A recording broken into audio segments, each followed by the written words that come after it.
U.S. President Donald Trump on Saturday said that only one thing will work in dealing with North Korea. He tweeted, "Presidents and their administrations have been talking to North Korea for 25 years. Agreements made and massive amounts of money paid. Hasn't worked. Agreements violated before the ink was dry, making fools of U.S. negotiators. Sorry, but only one thing will work." He was asked just there on the South Lawn, what is the one thing that he believes will work in North Korea? And instead of specifying, he just told the reporter that they're going to figure it out pretty soon. Now, that question was asked because of a tweet that the president had made just shortly before then, where he lamented what he believes are decades of failed policy in North Korea, saying, President Trump says 25 years of agreements with North Korea have failed, and only one thing will work in dealing with the regime. On Saturday, Trump tweeted that previous administrations had talked to Pyongyang, but agreements were violated, and U.S. negotiators were made fool of. Later in the day, the president briefly spoke to the press at the White House, and when asked about what the one thing refers to, he said, "Well, you'll figure that out pretty soon." President Trump did not make clear to what he was referring. Amid rising tension and exchanges of insults with the nuclear-armed regime of Kim Jong-un, Trump has previously said the U.S. will destroy North Korea if necessary to protect itself and its allies. Trump's comments on Saturday came shortly after he made cryptic comments during a photo op with several U.S. military leaders, where he declared the moment the calm before the storm. "You guys know what this represents?" Trump told reporters Thursday gathered at the White House to photograph him and First Lady Melania Trump with military leaders and their spouses. "Maybe it's the calm before the storm," he said. And this is an evil dictator in Kim Jong-un, who unfortunately, he is a bully, and it seems like he only understands one thing, and that is strength and force. And that is why, again, I'm very proud of our president, our vice president, the Trump administration here, who are ensuring they're getting a clear message that shooting missiles over the top of Japanese airspace is not going to be allowed. Twice, and it may happen again. 2 times in the month of September, when Vice President Pence said in April, if you remember, he said, the era of strategic patience is over. If left to their own accord, the North Koreans will put a nuclear bomb on the tip of an intercontinental ballistic missile and have capabilities to hit the continental United States. This cannot be allowed. That's why I am just grateful for the men and women right now serving us in the U.S. military, who are operating in incredible professional capacity.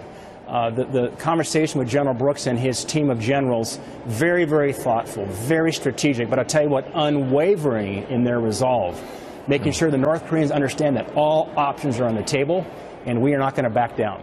Tensions have been escalating between Washington and Pyongyang in recent weeks, after an exchange of heated rhetoric and growing provocations from the rogue regime.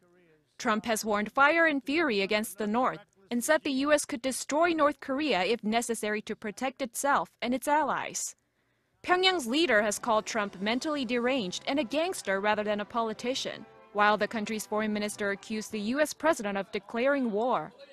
Meanwhile, on Friday, Russia's RIA news agency, citing a Moscow lawmaker who just visited Pyongyang, reported that North Korea is preparing to test a long-range missile that could reach the west coast of the U.S. South Korea's National Security Advisor Chung Eui-yong also said more provocative acts from the north could be expected around October 10th and October 18th, which mark the anniversary of the founding of the North Korean Communist Party and the 19th National Congress of the Communist Party of China. Yun-shin, Arirang News. US President Donald Trump has made a veiled threat to North Korea, claiming years of diplomacy with the rogue state have failed. In typical Trump style, the president shared his thoughts on Twitter, saying presidents and their administrations have been talking to North Korea for 25 years. Agreements made and massive amounts of money paid. Hasn't worked. Agreements violated before the ink was dry, making tools of US negotiators. Sorry, but only one thing will work. It comes after Mr. Trump made vague comments about the calm before the storm in relation to the ongoing North Korean nuclear tensions. You guys know what this represents? Well, maybe it's the calm before the storm. What's the storming? Could be the calm before the storm. What storm, Mr. President? We have the world's great military people in this room. I will tell you that. And we'll have great evening. Thank you all for coming. Thank you.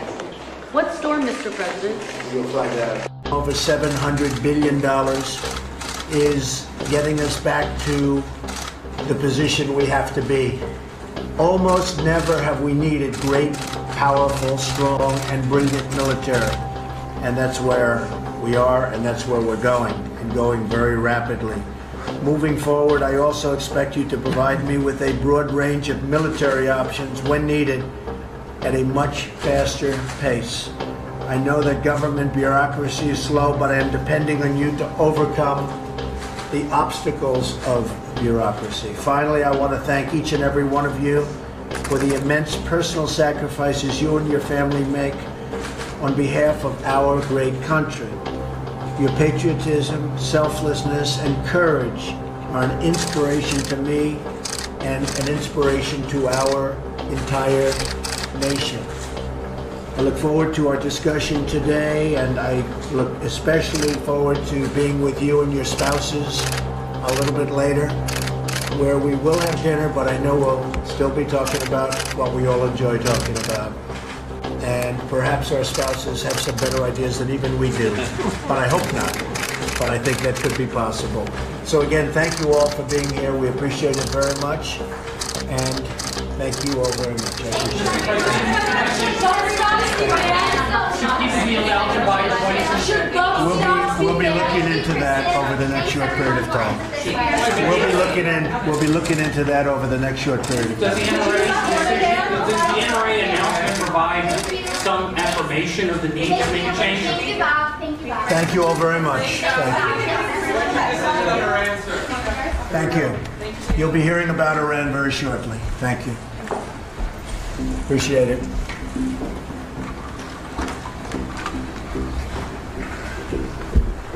Thank you, sir. Thank you.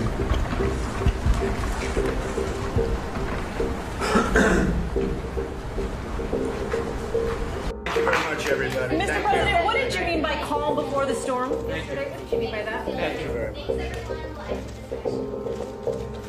You'll find out. Find out. Thank you. We'll see. It's wonderful to be with all of you again. As I said during our last meeting, my number one priority as Commander-in-Chief is to keep our people safe and to empower you, our senior military leaders, to do what you do best. Nobody does it better than the people in this room, believe me.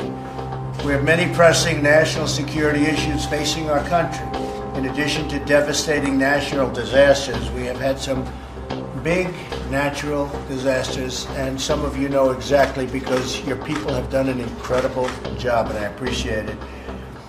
But recently, we have had challenges that we really should have taken care of a long time ago, like North Korea and the revisionist powers that threaten our interests all around the world.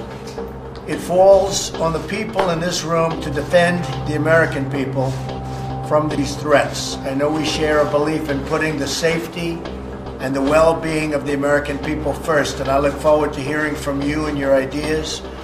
We'll be going to dinner right after this, and we'll be discussing it further.